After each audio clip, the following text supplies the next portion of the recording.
back up to a point where the after ears are healed and you're coming into us for the first time with the idea of using the quick brace.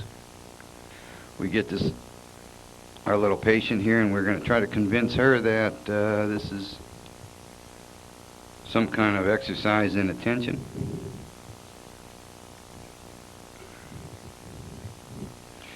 Now you note that there's a little arrow on these braces that points forward, all right?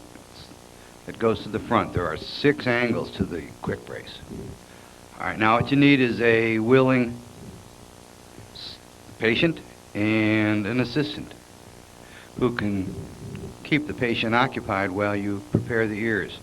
What we're doing here, we're using the post-surgical adhesive remover to simply clean the ear wax and oil out of the ear. In the case of this dog who had just come out of one set of quick braces, we will wipe over the old adhesive, but we are not going to try to remove the old adhesive.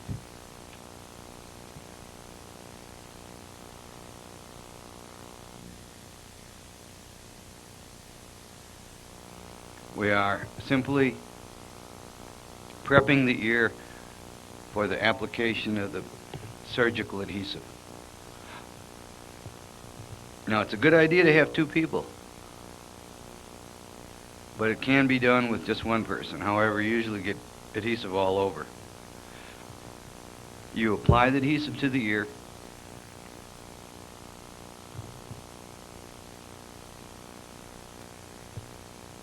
Obviously repeat it on the other side. Put the adhesive all the way down to the little lobe in the ear and all the way up to the tip.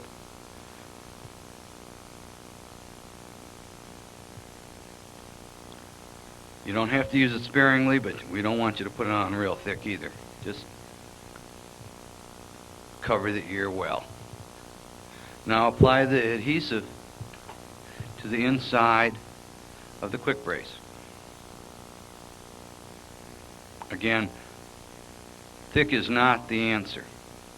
You just want to coat the brace in the ears evenly. Now we've sped up the application of the brace for the sake of the video camera, but what you're going to do is wait 2 to 3 minutes for the adhesive and for the adhesive to dry on the ears. And you know they're dry when you can touch them and you don't get any adhesive on your fingers. It's beneficial to you to have both dry before you apply the 2.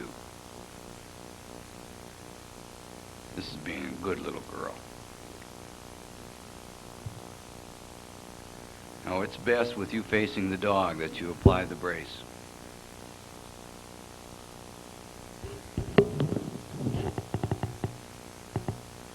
And sing to the dog and do all these wondrous things to keep the dog occupied while somebody else is putting the brace on, perhaps. All right, now we are doing just like you see. We simply press the brace into the ear, keeping the end of the brace a 1/4 inch from the little lobe in the ear. We don't want it to touch the lobe.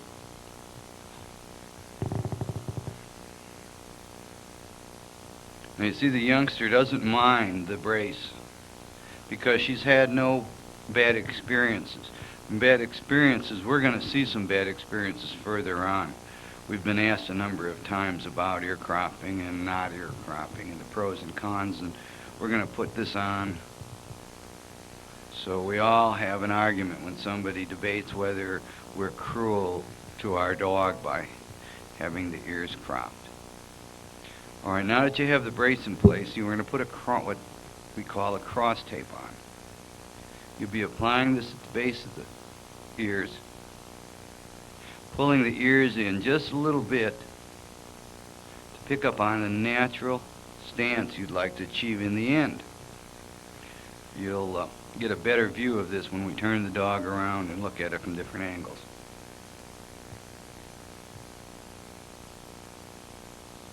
Oh, she's getting a little antsy. but she is a baby.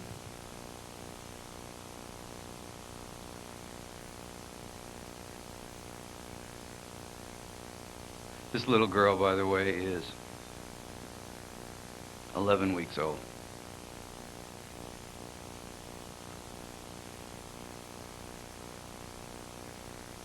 Well, now see how the ears look?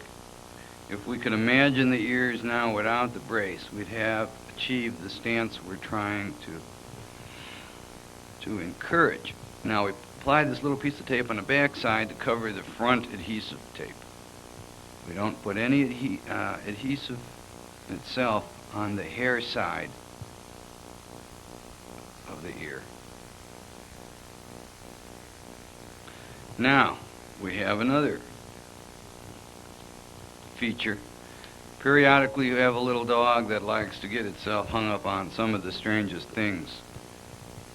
Like you can't find it and it's stuck behind the john in the bathroom with its brace on the valve, or the door handle, or the low branch out in the yard. To prevent this, if you happen to have a dog that seems to get into things, you'll get some masking tape and lightly fill in the space above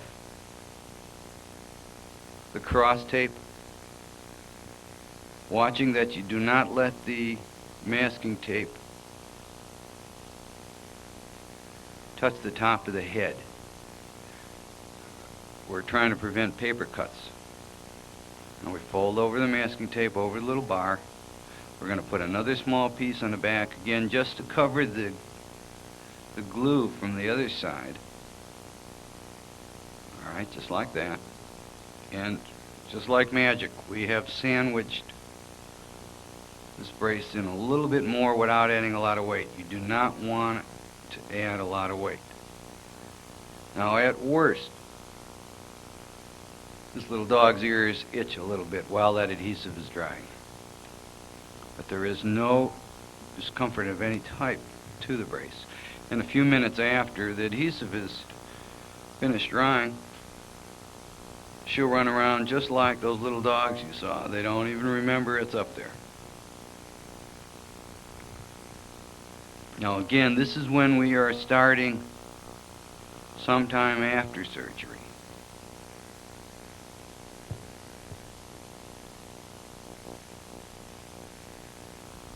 Alright, now, a lot of you never heard of the Quickbrace. Your vet didn't use it, the breeder didn't use it. Some veterinarians and some breeders just refuse to try anything new. Unfortunately, they'll even refuse when you present it to them as a gift, which we'll mention a case further on. But there is no age limit.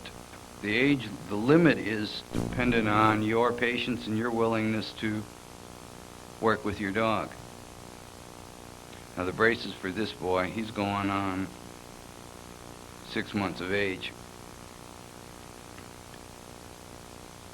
are a little larger version than what we saw applied to the earlier pup. And if we backstep even further than that, a smaller system was used on that pup immediately following surgery, before she left the operating room. Again, we apply it the same way. We are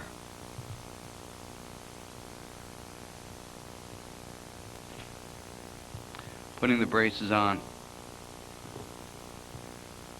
with less time than we want you to wait in between application and pressing the brace in, because if we sat around waiting 3 extra minutes on each dobe that we've applied a system on in this video, it would be an extra half hour long. Remember, 2 to 3 minutes. And you do the same thing with the older dog. Little cross tape.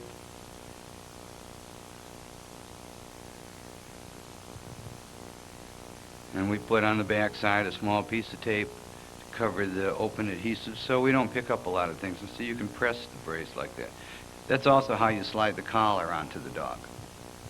Just fold the brace forward.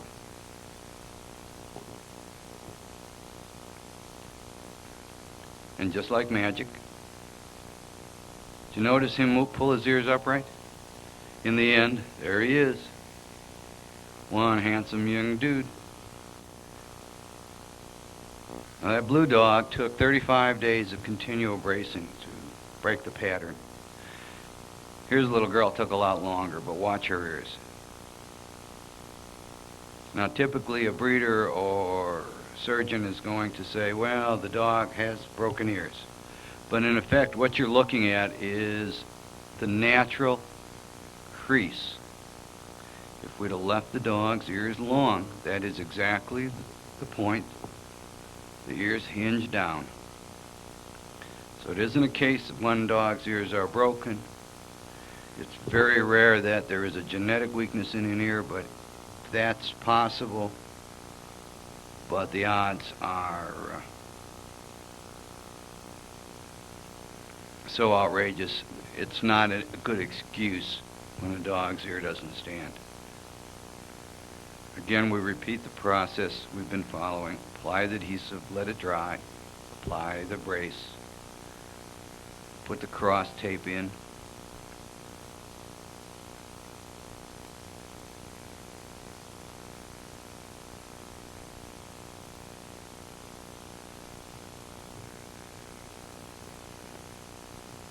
and see, she's being a good girl.